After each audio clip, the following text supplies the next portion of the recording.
Who engage in hip-hop that is misogynistic and sexually explicit?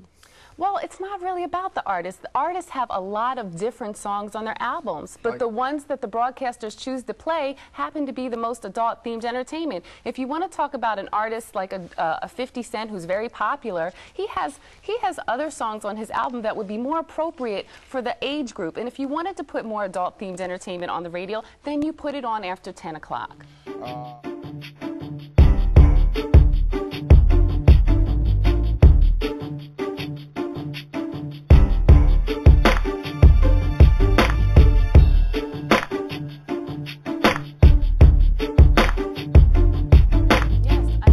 What people want to hear, adult-themed entertainment, it should be on after 10, but the purpose here is to focus and protect children. We're coming up to a short bio of yourself and what you've accomplished in your young life, but you're also pictured there with Michael Powell, who's done the show and is a friend of mine. Now, Michael Powell is standing with you, and he supports what you're doing, but he didn't do anything when he was head of the FCC, did he? He sure didn't. He sure didn't, and the reason I'm in that picture with him is that I won an award at a reception that he was honored, and so we met each other, and we have very different views on what should be done about indecency. Because I wouldn't have focused on Howard Stern. I would have focused on exactly what that law is supposed to do: protect children. And what children are being exposed to. I don't know many 7-year-olds are like, oh God, I got to listen to Howard Stern for the next 4 hours this morning, you know. What's the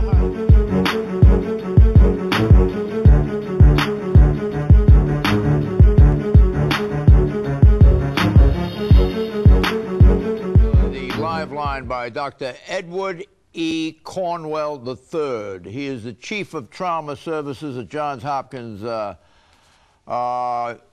in Baltimore. The trauma surgeon, Dr. Cornwell, has developed a violence prevention project called Hype versus Reality. Welcome, Dr. Cornwell. How are you impressed by the remarks of Lisa here on the program regarding hip-hop music and its sexually explicit, misogynistic character? Well, thank you for having me, John, and I'm impressed with Lisa's work overall. I've known her now for a couple of years, and she's taught me a lot. And I see a very real analogy between the video images that we're trying to combat, and not necessarily combat, but just to raise a sense of outrage among the general public, among the video images that our kids who are kind of soaked in a culture of violence are seeing. There's a real analogy between what they're hearing and what they're seeing and the general standards of what's acceptable. Tell us about that video, Hype versus Reality campaign that you have going. It started innocently enough when I was invited back in November of '03 by some MTV executives up to their offices in New York to view a video, a 50 Cent video actually, not to pick on him, but this was the one they happened to ask me. They knew I was doing some violence prevention work, and they wanted a trauma surgeon's perspective on what was purportedly an anti-violence theme. And I looked and I saw this video which had portrayed the so-called thug life, a guy standing over another guy emptying his gun.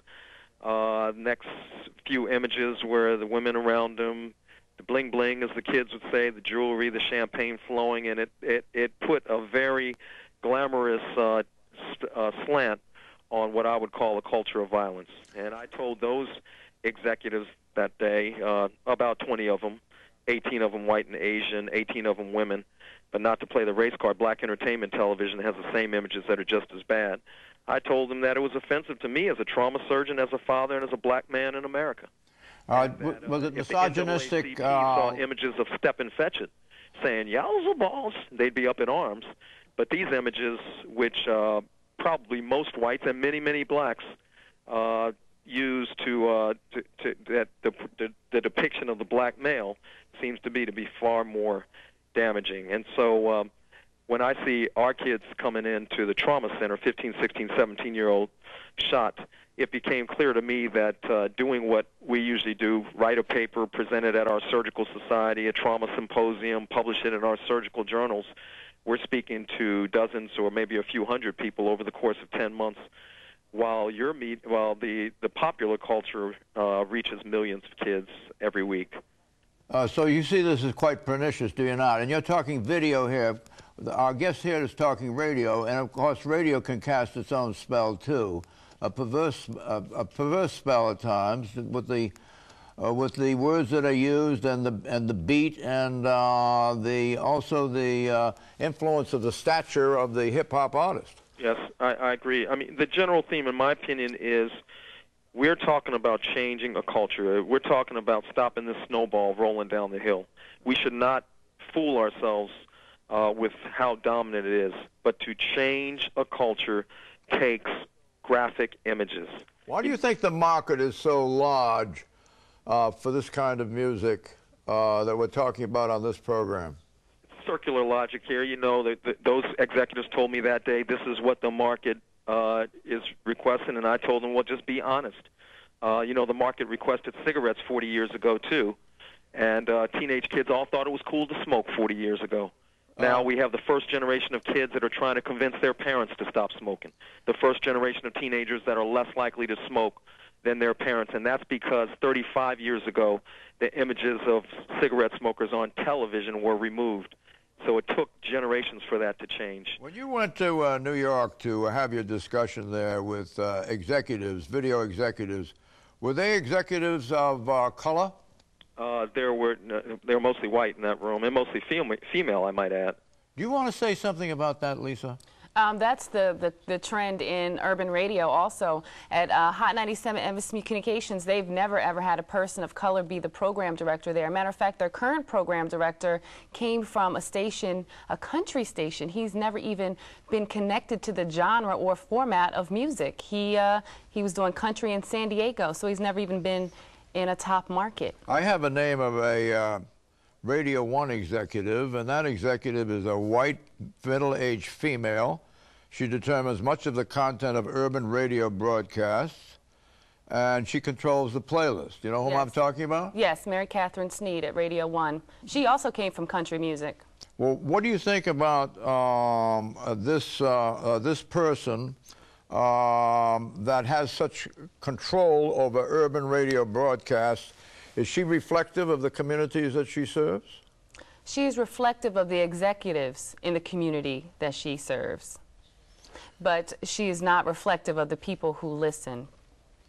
Are you saying something more than you want to say? I'm saying that, look, my background, my mother's white. So I don't know if it's deliberate or not, but I understand that my mother still doesn't understand some things about African-American culture that have to be explained to her. Now, that's why when you have executives in a room talking to each other that look like each other, but they're talking about marketing and influence another community, and this is a complex issue. This is a media issue. There's no diversity in media, employment diversity. These are all the things that happened after 1996 telecom, which is being re-looked at. So this is just a piece of the problem in this whole big issue of media reform. Well, you know, you're saying that white entertainment industry executives must have negative stereotypes about what African-American youth and Latino youth want to hear, and that they are playing a kind of audio pornography that is pernicious to blacks and Latinos. I say that they have a perception. Maybe it's a stereotype. I mean, like I said during the break, if I was someone who didn't know any black people, and my whole introduction to them was because I watched MTV videos, Cops, and the nightly news, I'm not so sure I'd have a really great opinion of black people, and I'd probably have a stereotype of thinking what they would like to hear. Oh, they glorify these thugs. The black people in America are more educated, more wealthy than they've ever been, And we are getting this kind of low life type of genre pushed at us in every realm. I mean, from movies. I mean, God, if we're not dancing, we're pimping. I mean, when can we be smart? When are we allowed to reflect what we really are? You have Dr. Cornwell, a chief of trauma surgery, a very young guy who plays basketball all the time, you know, and you have me sitting here. I love hip hop, so that's part of me. But I know that being this lower underclass isn't all that's to it. Do you share the views of Lisa in this regard, Dr. Cornwell? Yeah, I'd go one step further, though. I'd say black entertainment television is just as bad. But they're owned by the same people, by MTV now. Right, right. That's Yeah. it. But, Oh, they are. Yeah, they're owned by That's Viacom. right. yeah, yeah, they are now. But when they first started, it was Robert Johnson's out of it now. He's owning a basketball team, of course. Well, we're beyond commerce here, are we not? Yeah, but so there's I just want to make sure that there's not too much of that we're not playing the victim card here, because you know, in my world, I was born and raised in Washington, D.C. I went to public school, elementary school in Washington, D.C. I was born in Freedmen's Hospital, where the freed slaves, the hospital for freed slaves after the Civil War. I taught and went to Howard University. I mean, my experience that I see is totally different from what's being portrayed. And as one of my colleagues said, who also went to Howard University College of Medicine, when he trained at the University of Pittsburgh, and his colleagues at the end of his residency training made some, without malice, but they just made some insensitive comments. He said, you know, I have to tell you guys, before I came here, I never met a white physician. Hey, Dr. Cornwell, it's a pleasure and an honor having you with us. We're almost out of time. Thank you for joining us.